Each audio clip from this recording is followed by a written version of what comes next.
Une phase de la mondialisation est bien en train de s'achever, de mort lente pour l'instant, mais qui pourrait s'avérer brutale lorsque l'on prend la mesure des artifices qui maintiennent à flot la valeur des patrimoines. Et lorsque l'on voit comment partout le désarroi des classes moyennes est en train d'altérer le jeu démocratique. Autrement dit, ce que nous vivons aujourd'hui n'est pas un régime permanent. Il me semble donc que tous les paradigmes qui éclosent aujourd'hui et qui se calent sur l'existant pour extrapoler le futur doivent être considérés avec prudence. Ceux qui se basent sur le ralentissement du commerce mondial pour pronostiquer l'entrée dans une phase de démondialisation par exemple. Car la démondialisation apparente est d'abord le résultat des dévaluations internes et externes à répétition qui minent les demandes intérieures. Ou ceux qui s'engouffrent dans le paradigme de la stagnation séculaire en invoquant des limitations du côté de l'offre, que ce soit le progrès technique ou la démographie, comme si ces ressources étaient pleinement exploitées aujourd'hui. Je partirai ici d'un constat sans le justifier pour une énième fois. Considérons que le monde est structurellement en déficit de demande ou en excès d'épargne, ce qui est équivalent, et que là est la source fondamentale des taux d'intérêt zéro.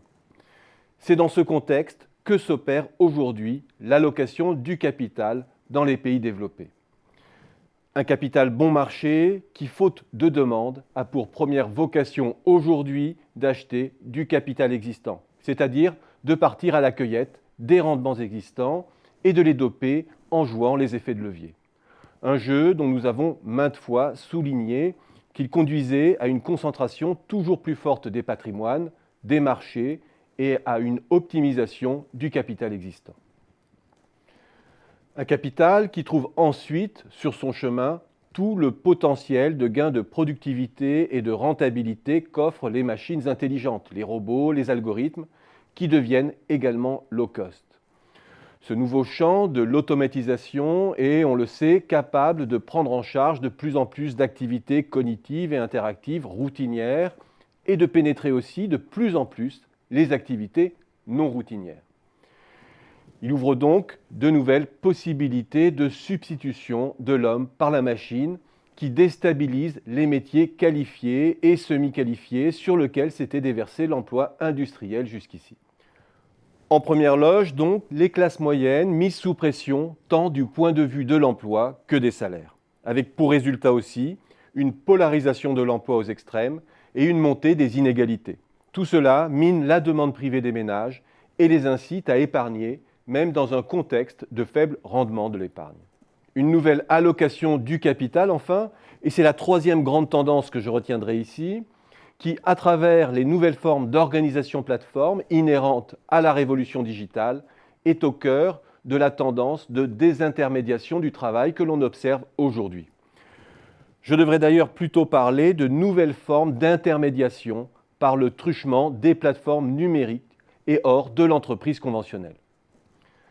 Avec de grandes plateformes tutélaires, les fameux GAFA, qui sont au cœur d'une montée en puissance du commerce des tâches à échelle mondiale, puisqu'elles peuvent mobiliser les savoir-faire partout sur la planète.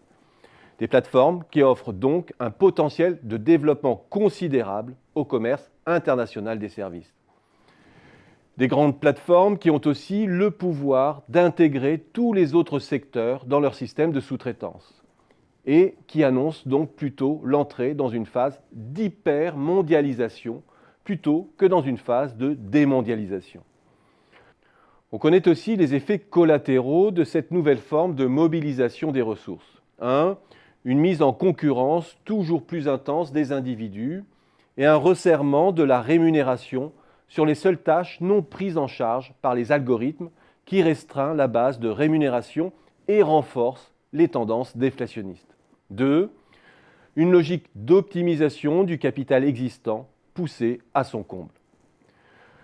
Nous assistons donc bien à une mue de la mondialisation, mais qui ne prend pas aujourd'hui le chemin d'une démondialisation, plutôt le chemin d'une hyper-mondialisation tournée vers l'hyper-optimisation des ressources.